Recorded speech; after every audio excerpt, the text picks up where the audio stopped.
Hey, it's Tanya again, and I am reading from Strange History, Mysterious Artifacts, Macabre Legends, Boneheaded Blunders, and Mind-Blowing Facts. It's a book I got at the thrift store and I found, and I've been reading about once a week when I'm here at work on my security job. I've been reading and videoing it, so I like to share it because I love to read stories, but I also like somebody to read me a story. But anyway, this one is about, my chair is squeaky and I apologize. This one is about Charles Fort.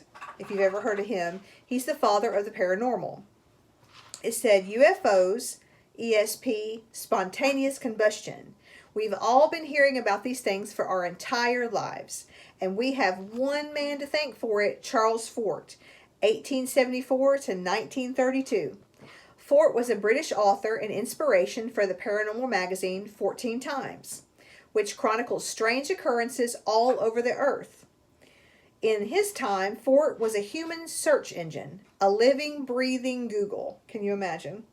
It wasn't until someone like him came along who spent more than 20 years sifting through books, journals, magazines, newspapers, taking copious notes, and sorting the information, that anyone realized that strange, unexplained events around the world might be connected. For example, when he read of the case of a 77-year-old Barbara Bell of Blythe, England, whose badly burned remains were found in a room where nothing else had burned, he filed it with other cases he'd heard about.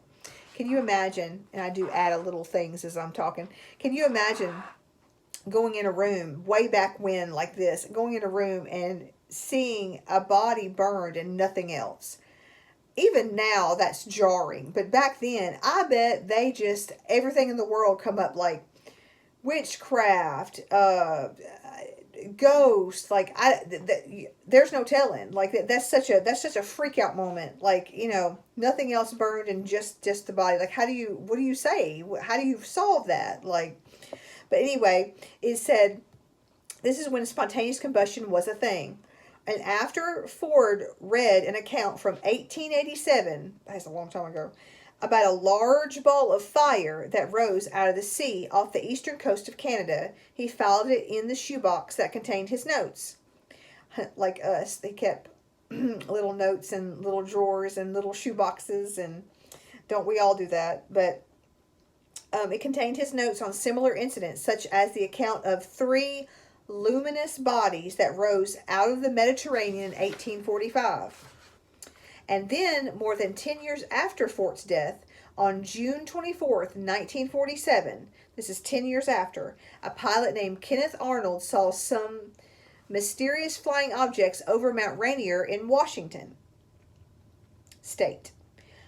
Washington State. People who wanted to know more about similar sightings went to Fort's books, where they read about reports of several sightings of a cigar-shaped craft with butterfly wings in the skies over Colorado, Texas, Nebraska, Iowa, Missouri, Wisconsin, Illinois, and Indiana during the first 3 weeks of April 1897.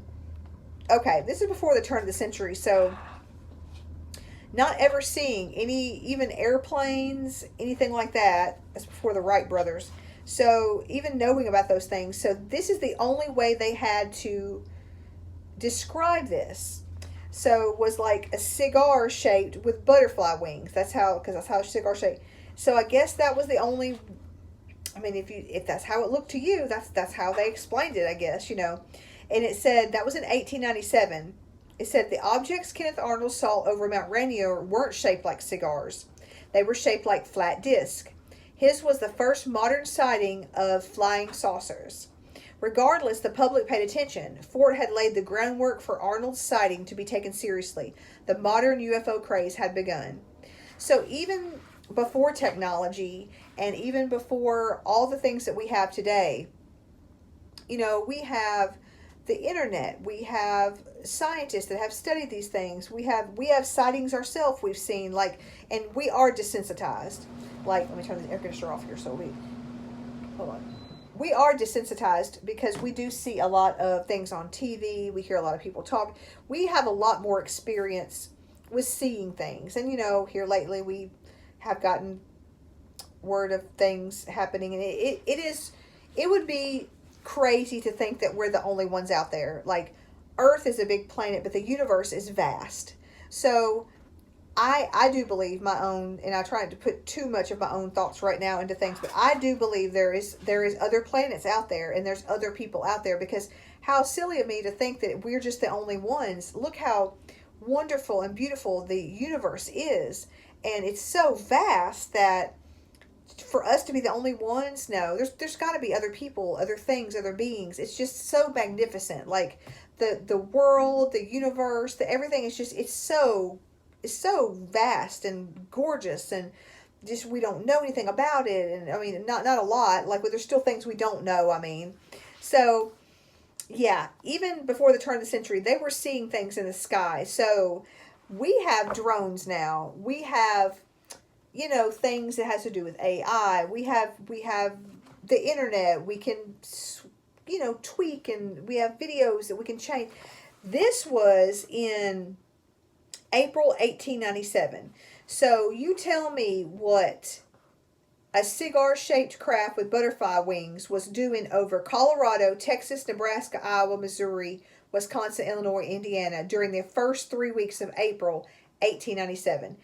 That is a lot of different states and a lot of different sightings from a lot of different people, that in 1897, these people, I guarantee most of these people, were not talking on the telephone to tell each other, hey, Betty, over here in Nebraska, calling George in Illinois, hey, guess what? I saw a cigar shape. No, they're not doing that. So all these people individually saw these things with their own eyes, and probably were not talking to one another. Now, in the same states, of course, your neighbors, but they didn't know to be gossiping about. That's just something they saw.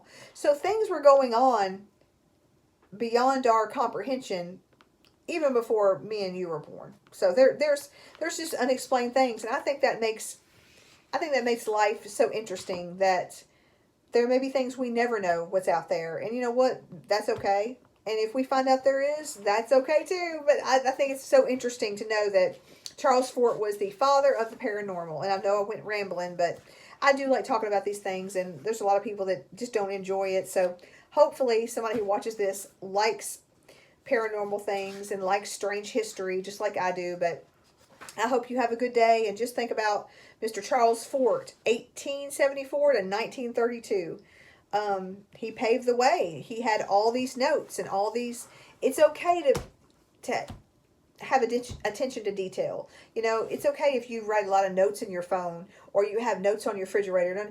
It's okay to have detailed things, to keep your things in order, because this is what this guy did, and he ended up writing books, and people ended up taking his research and making greater things and putting all these dots together. There was lots of things going on. So, it's okay to be meticulous about things, because that's how things are found out. That's how science and things work, when people put their minds together and figure out, well, you know what, I think this happens this way, or hey, did you see this, or hey, this worked this way. Like, it's just working together, and it's okay taking notes and and being very on point with all the things you're keeping together. If you're a very organized person, I think that's a cool thing. So, but I hope y'all have a good week, and I will see you later. And keep on being strange with strange history. I think it's awesome. So